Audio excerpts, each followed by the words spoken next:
40 hours, 23 meetings. This is going to be Prime Minister Narendra Modi's agenda for his whirlwind tour of Tokyo. Modi kick-started the whirlwind tour with a rousing welcome from the Indian diaspora as always, along with interaction with several children and a meeting with the Indian business community. Modi is in Japan for a two-day visit where he is going to be holding bilateral talks with heads of states. He is attending the second in-person Quad Summit with his US, Japan and Australian counterparts. He will be holding community and diplomatic engagements. Also will be holding bilateral talks with heads of state on varied topics, from the China challenge in the Indo-Pacific to the aftermath of the war in Ukraine. Prime Minister Modi's power-packed schedule will be followed by the crucial Quad Summit and one-on-one talks with Biden, Kishinda and Anthony Albanese on day one.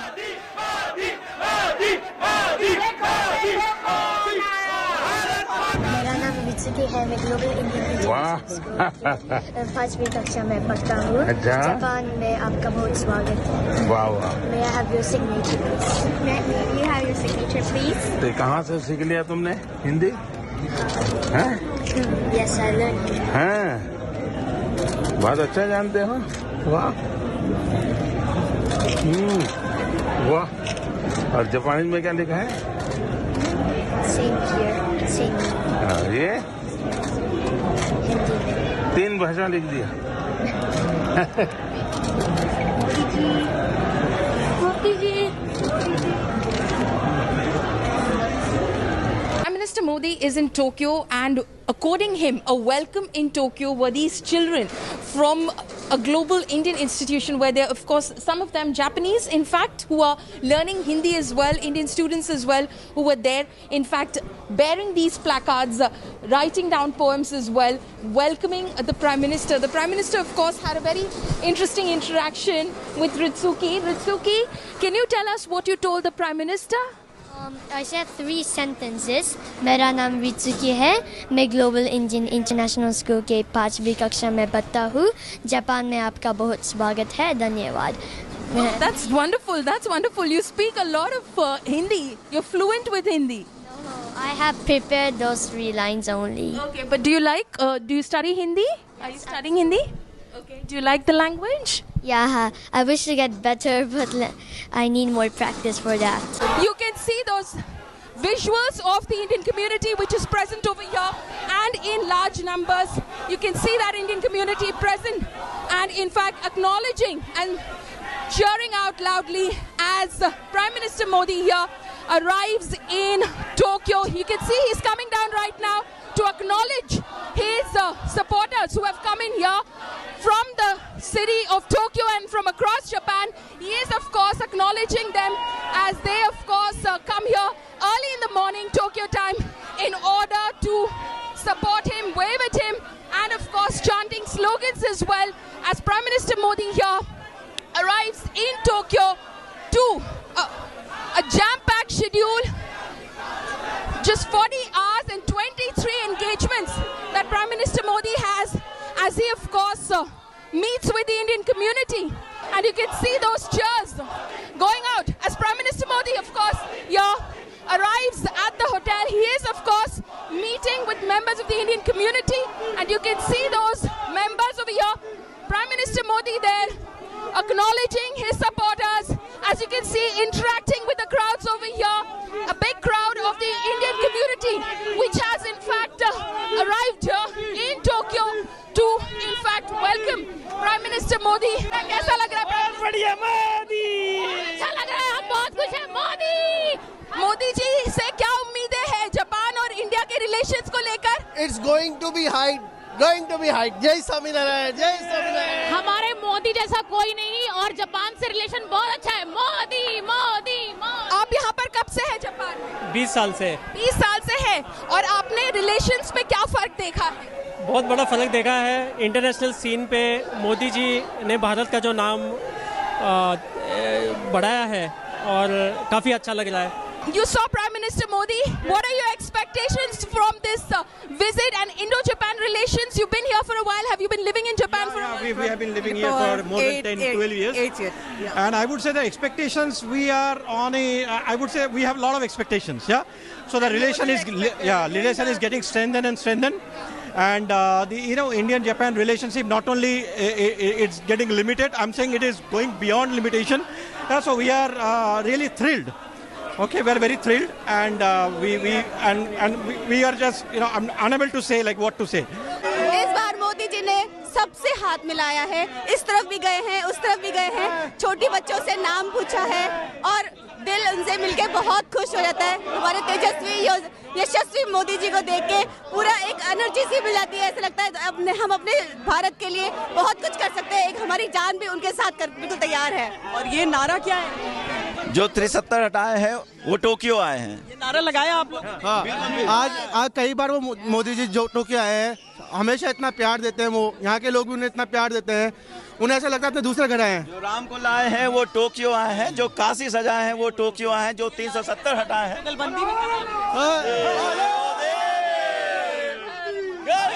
सबसे मिल पाए? हाँ, लोग मिल पाए। हम लोगों ने shake hand भी किया उन्हें। उनको मोदी जी को लाना है हम लोग को।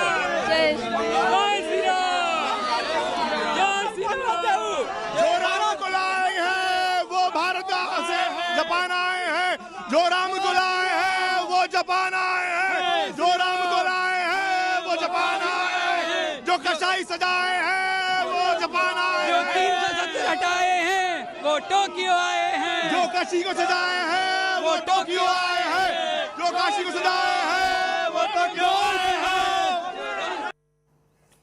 India today is at Netaji's resting place, the only channel inside Renkoji Temple in Tokyo. Take a look at this exclusive report. Not many have the privilege to visit the Renkoji Temple in Tokyo, but here we are. India Today is inside the temple right now, where it is said that the remains, the ashes of freedom fighter Netaji Subhash Chandra Bose are. These are the images. These are the images. We're inside, in fact, the temple right now. You can see that portrait of Netaji, and what lies next to it are the ashes. It is said that inside this pagoda, this golden pagoda that you see right behind me, are the ashes, the remains of Netaji. Obviously, there's a lot of debate over it, whether indeed Netaji's ashes are inside this, whether in fact the date, as it is said, the 18th of August 1945 is when Netaji died in an air crash in Taipei or not. Remember, several commissions have been in fact set up in order to get to the bottom of it. The Narendra Modi government, since it came into power, has also opened up certain classified files, but not all files. Remember, a lot of historians are trying to get to the bottom of what actually happened as well, but that debate remains. Prime Minister Atal Bihari Vajpayee had visited this temple. He of course has come here twice. He says, "Mujhe Renkoji dobara aakar prasannata hui." So he's come here twice, but again, in the statement that he makes over here, the little note that he's left over here, he doesn't commit to the remains of Netaji having been here as well. Over here you can see Pandit Nehru's portrait as well, because he was here as well. In fact, Mansi, if you could join me right now. Mansi is a Japanese who in fact has taken keen interest in this entire mystery as it is. Mansi is of course with us right now. Mansi, could you tell us exactly a little bit about what is inside this? What do people believe? I think this is Netaji's ashes. We Japanese believe it. Of course, and also the priest would like to return these ashes to India. So, and Yamuna and the Gandhi river, he'd like to release it. So that is the priest and also Japanese people. We are hoping that it will return these ashes to India. That is all. So that is what Eriko, who of course calls herself Mansi as well, because she's so connected with the Indian culture and has obviously studied this for a long time. She believes that the ashes of Netaji Subhash Chandra Bose are inside this pagoda, and she says that the priest of Renkoji temple would like to return them to India. Prime Minister Modi is in Tokyo. He has been here before in Tokyo, but he's not visited the Renkoji temple because the mystery, so to say, hasn't yet been unraveled in its fullest as to what happened to Netaji Subhash Chandra Bose. With Shweta Singh in Tokyo, Paulami Saha for India Today. Very interesting developments that Paulami is reporting on. Paulami's report talks about the ashes of Netaji Subhash Chandra Bose. We'll talk about that. But first of all, I'm going to go across straight to Paulami, for an update on the current situation. Because the Prime Minister, Paulimi, has got a jam-packed schedule, just break this down for us. How does the day today look for the Prime Minister? Well, Sneha, right now the Prime Minister is already engaged in his business meetings. He's currently in one-to-one meetings that he's having with 4 corporate honchos, the CEO of NEC, then of course SoftBank Group, then Uniqlo, and also Suzuki Motor Corporation. So he is engaged in one-on-one business meetings. Remember, India is placing a lot of weightage, a lot of keen interest, taking a lot of keen interest in bringing Japanese investments to India. So that is also the focus of the Prime Minister's visit to India. He will to Tokyo, I beg your pardon. There will also be the Japanese delegation meeting that he will have. There will be a round table that he'll have with other Japanese business leaders. At least 36 different businesses are going to interact with Prime Minister Modi as he, of course, spends time over these 2 days in Tokyo. And, of course, very importantly, he will be joining US President Joe Biden in a short while from now when the US President unveils the Indo-Pacific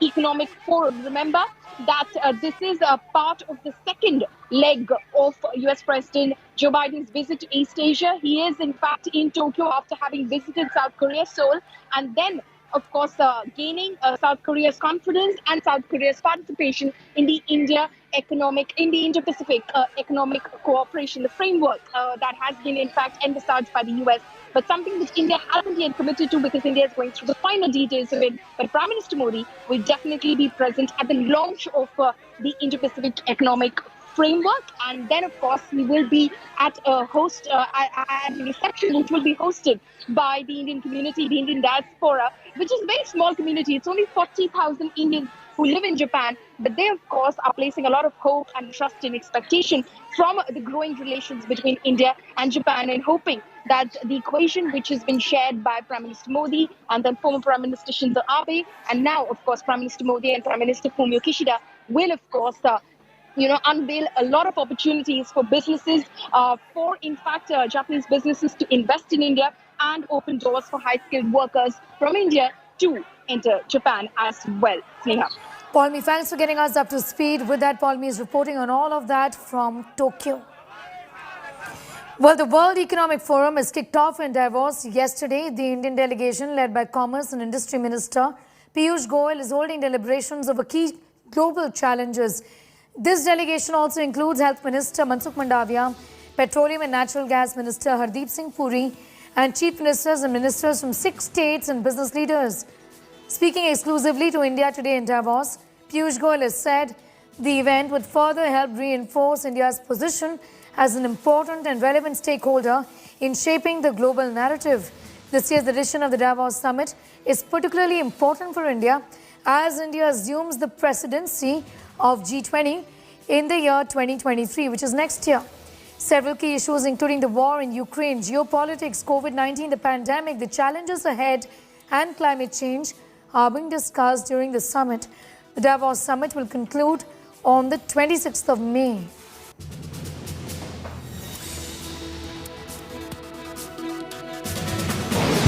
We're at the India Pavilion at the World Economic Forum at Davos, and joining us now for a special conversation is the leader of the Indian delegation here at the World Economic Forum, Minister for Commerce and Industry, Piyush Goyal. Goyalji, welcome, and it's great to have you with us. Thank you. Thank you, Rahul. You know, what I find very interesting at Davos this year, apart from the weather, is that it almost seems as if India has taken over the promenade. You've got Andhra Pradesh, Tamil Nadu, Maharashtra, Madhya Pradesh, Telangana, Karnataka, and this huge India Pavilion.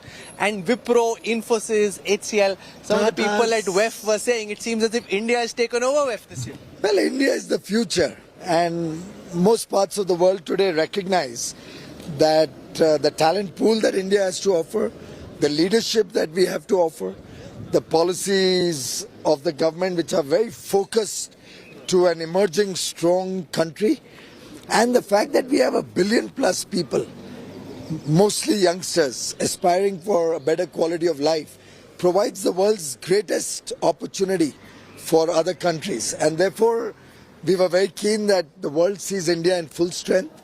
All the states have interacted with me over the last 2-3 days. They're all very excited to be here to showcase their states. This kind of healthy competition, yet the India First spirit amongst all states, irrespective of political affiliation, will help us show to the world India should be your destiny.